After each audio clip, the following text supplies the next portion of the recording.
This is Michael Orrell of MobileBurn.com and AndroidAuthority.com, and today we're going to take a look at the new Sony Ericsson Xperia X10. It's the company's first Android-based smartphone.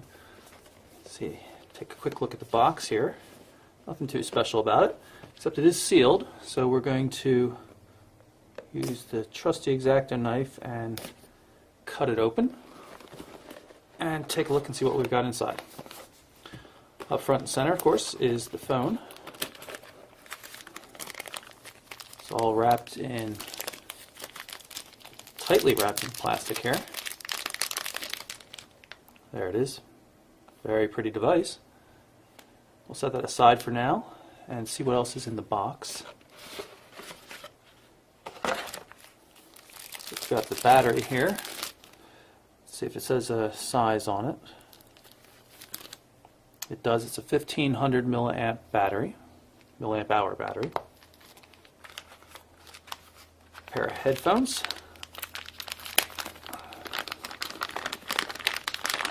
Pull those out. Oh, bags inside of bags. There you can see the 3.5 millimeter headphone jack. And this appears to be the adapter that includes the microphone. But unlike a lot of other Sony Ericsson products, this one also uses a 3.5 millimeter jack. So you can use regular headphones, your own headphones, and still use this adapter to get the microphone and call end and send button benefit out of it, or you can just plug directly into the phone. Here's a USB cable.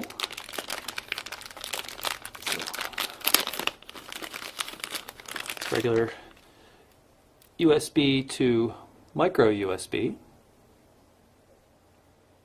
And of course, here's the power plug.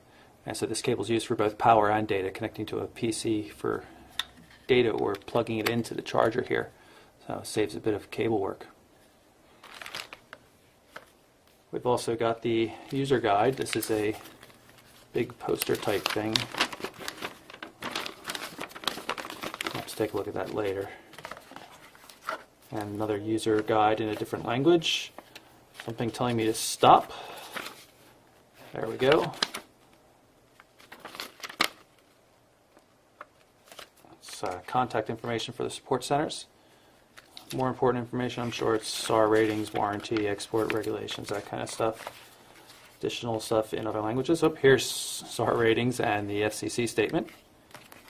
And a little piece of paper here to show you how to get the battery into the device by removing the back cover. I wanted to give you a slightly better look at the headphones. You can see they say bass reflex here, and they have a fairly large body, along with a little port out there that might have something to do with providing extra bass response. Otherwise, fairly generic, hard plastic, or rubber, I guess. But we'll put them on later and give them a test and see how they sound. I've popped the back off of the X10 so we can insert the battery and the SIM card, but while we're here, you can see it also has a 8GB micro SD card pre-installed. So let's just toss the SIM card in here. And the battery as well. It's a 1500 milliamp hour battery. I gotta warn you, the rear cover was actually quite difficult to get off. It doesn't slide off, it snaps off, and it's kind of tough to get in there and actually grab it and still hold on to the phone and get the cover off, but eventually obviously I got it off. It seems to snap back into place easily enough. So here's the Xperia X10 itself. Let's remove the protective film. You can see it's a really massive touchscreen display here. Take a look at the external controls, what minimal controls there are actually. You can see nothing here on the left hand edge, just a nice polished metal. On the top we have a power button, a 3.5 millimeter headphone jack, and then the covered micro USB port. I can get that out of the way there. On the right hand edge we've got the volume control, also acts as zoom for the camera, and then the camera shutter button itself. Not too much to see on the bottom other than the hole for the microphone and conceivably a lanyard fixing point as well. On the back you can see the 8.1 megapixel autofocus camera and the LED flash right underneath it. Nice soft touch paint on the rear cover, really comfortable to hold, and really smooth lines and I guess soft lines even on this phone.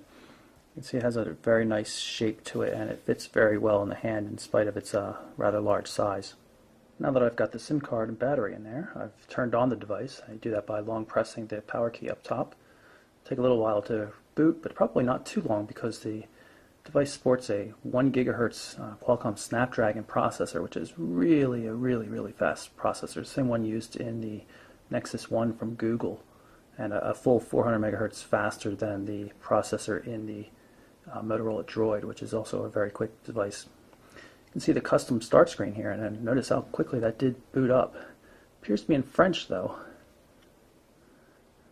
We're going to have to change that to English. This is the AT&T version of the device. It's not necessarily going to be sold by AT&T, but it's configured for the 850 and 1900 megahertz 3G bands. There's also a version that's compatible with T-Mobile USA's 3G network, of course, and both versions work with the 2100 megahertz version network used in Europe. You can see in terms of the hardware keys, the back button right down here at the bottom right. Press that, and let's just assume that we're done here. Touchscreen is really pretty, very glossy, but very pretty. It's a 4-inch display, and it features 854 by 480 resolution. That's wide VGA, same resolution as the Droid. When you activate the device with the power button, you still have to go through this swipe procedure to unlock it. Let's look at the hardware buttons down here. Got 3 hardware buttons. This is the menu button. Pressing it brings up context-sensitive menus for whatever application you're in. Back button right here. And this button in the center brings you to the home screen, which we're already at. If you want to get to the main menu, you swipe up from the bottom. And this is an Android 1.6 device, so it doesn't have the real fancy menus like you've seen in the Nexus 1 or anything like that, but still pretty nice. And you can see Sony Ericsson's done a lot of customizations on the looks of things. You know, there's color everywhere, shading, and that kind of stuff. And even when we go into the settings screen, you'll see that this is very much not the vanilla version of Android you find on a lot of devices. Let's go into About Phone so you can verify the firmware. You can see it's the X10A, and that's running Android 1.6. Press the home button, and we're here back at the home screen. You can see there are multiple home screens. Seems to be just 3. And like all Android devices, I'm sure you can do a lot of things for customizing it. Facebook, MySpace, search, quick settings. That's one we have right here.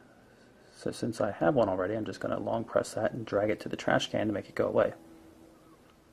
Let's see if it works in landscape mode. I doubt it will, since there's no hardware keyboard on this. I'm sure it will once we're inside the browser, but you can see I press the home key again to get back to the main home screen panel.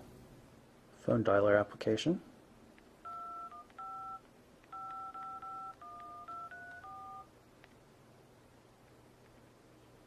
I have to say that while the screen's quite beautiful, I haven't found it to be particularly responsive. I've had a lot of things I've had to tap multiple times.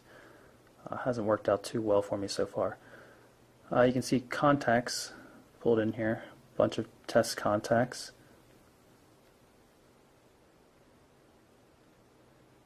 You can search, look for John Doe.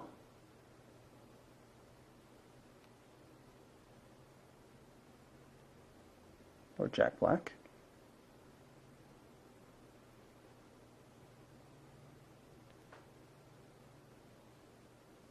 And you can mark contacts as favorites so they'll show up in this quick access screen.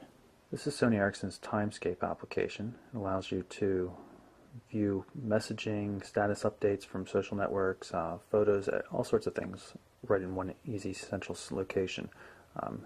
This view right here shows everything, but you can tap over to see just say Facebook or just Twitter updates.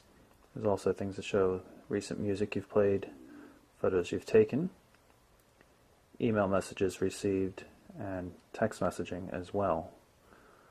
I'll go back here and go through and pick a tweet from my friend Eric here. And if we tap on the infinity button, we can go back and look at all of the tweets from Eric in recent history.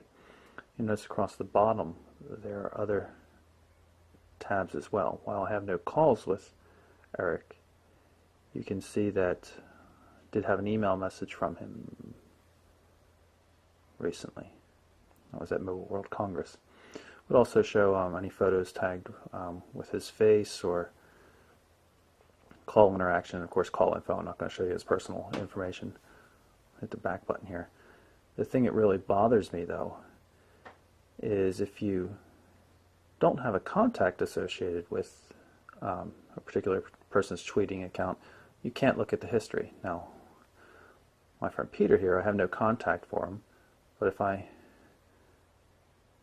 hit the infinity button, you'd think it would at least show me all of Peter's recent tweets, which it doesn't. It instead forces me to attach it to a contact. I don't have a contact for Peter, therefore I can't see past tweets from Peter. It's a really annoying aspect of Timescape. Another problem is just readability. If you have a tweet that's largely white in terms of the image, the white text on the white background is quite difficult to read.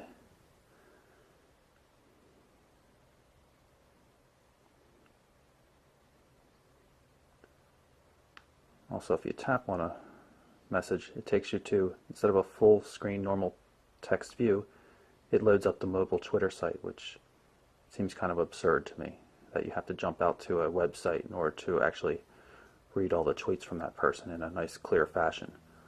That alone makes Timescape useless for me.